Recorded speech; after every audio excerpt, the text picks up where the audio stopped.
Assalamu alaikum wa rahmatullah. Qu'est-ce qu'on appelle le péché originel?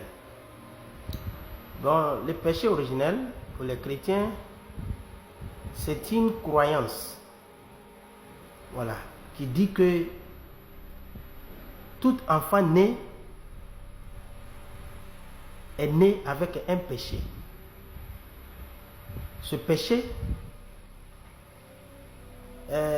c'est un péché commis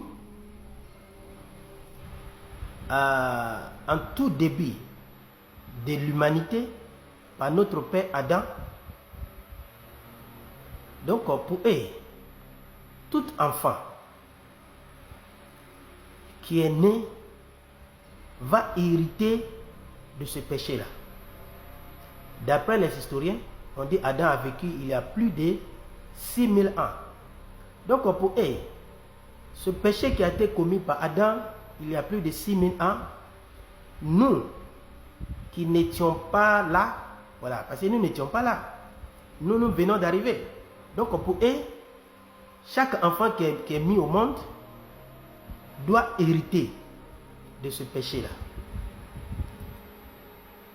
Bon, cela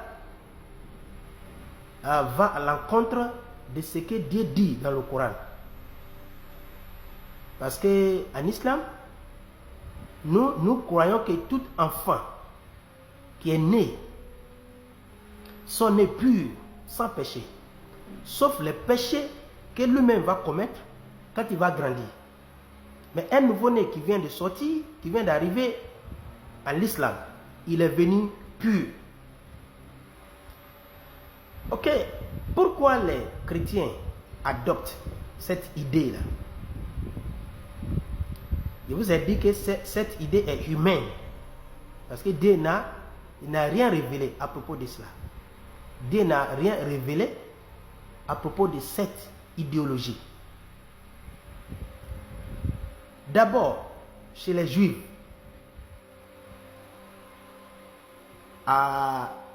les Juifs croyaient que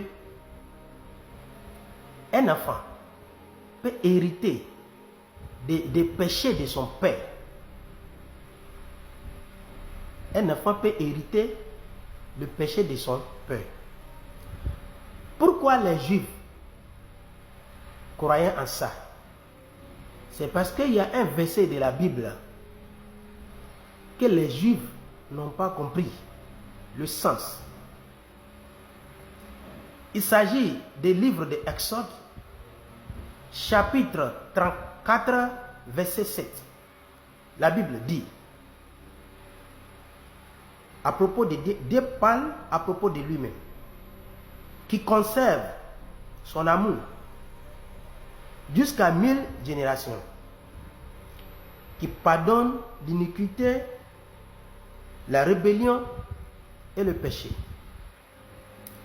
mais qui ne tient point les coupables pour innocents, et qui punit l'iniquité des pères sur les enfants et sur les enfants des enfants jusqu'à la 3e et à la 4e génération.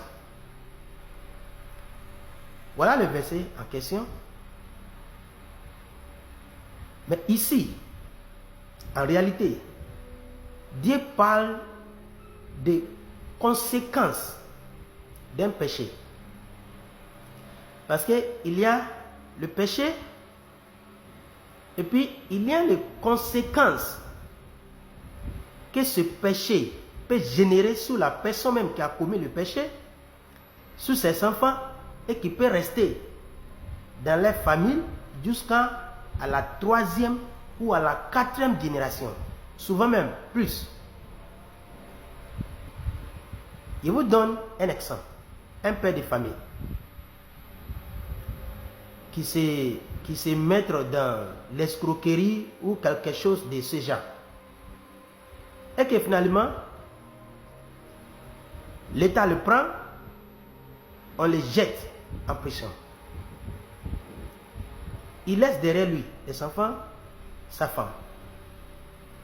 Le fait que les enfants n'ont plus de quelqu'un qui doit subvenir à leurs besoins Ça peut déranger les études, ça peut les déranger dans les programmes de la vie. Mais est-ce que l'État attend de punir les enfants de monsieur? Non. Mais qu'est-ce qui attend de punir ces enfants? Ce sont les conséquences. La conséquence des fautes que les pères a commis. Donc, indirectement, cet péché envoie les conséquences qui punissent les enfants. Sinon que l'État ne va pas envoyer ses enfants devant le juge pour dire que bon, condamner ses enfants aussi, non, ça ne se fait pas. On ne condamne que l'auteur du crime.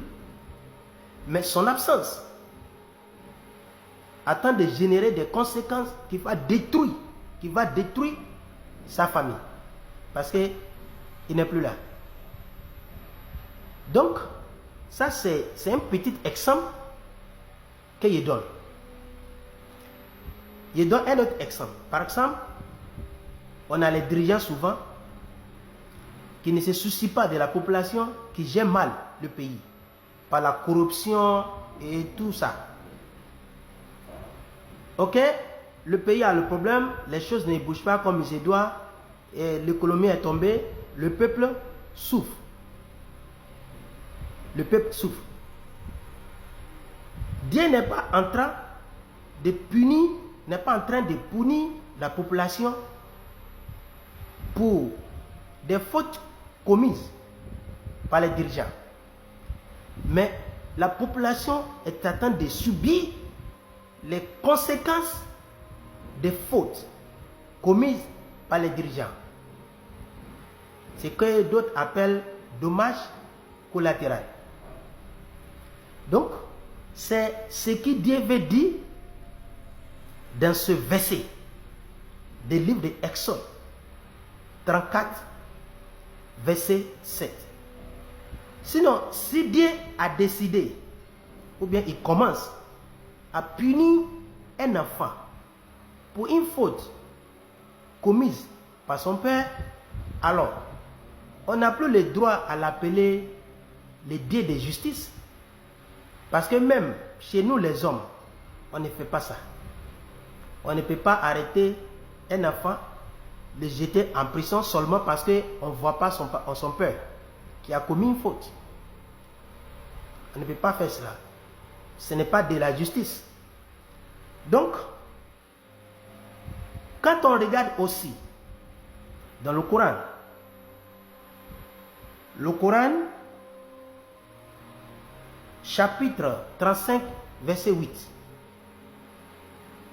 Allah dit, A'udhu billahi minash shaitanir rajim, bismillahir rahmanir rahim. Wa la taziru waziratun wisra ukhra. Wa in tad'u muthqalatun ila himliha la yu'malu minhu shay'un walau kana dha qurba innama tunziru alladhina yakhshawna rabbahum bil ghaib wa aqamu as-salata wa man tazakka fa innama yatazakka li nafsihi wa ila Allahi al-masir. Allah dit, or personne, je dis bien personne, ne portera le fardeau de l'autrui. Et si une âme surchargée de péché appelle à l'aide, rien de sa charge ne sera supporté par une autre, même si c'est un proche parent.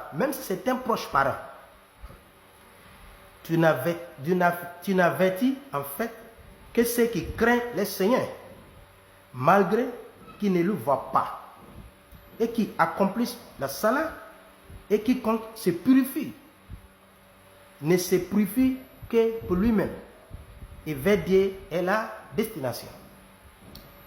Donc, la suite, Inch'Allah, dans la prochaine vidéo. Assalamu alaikum.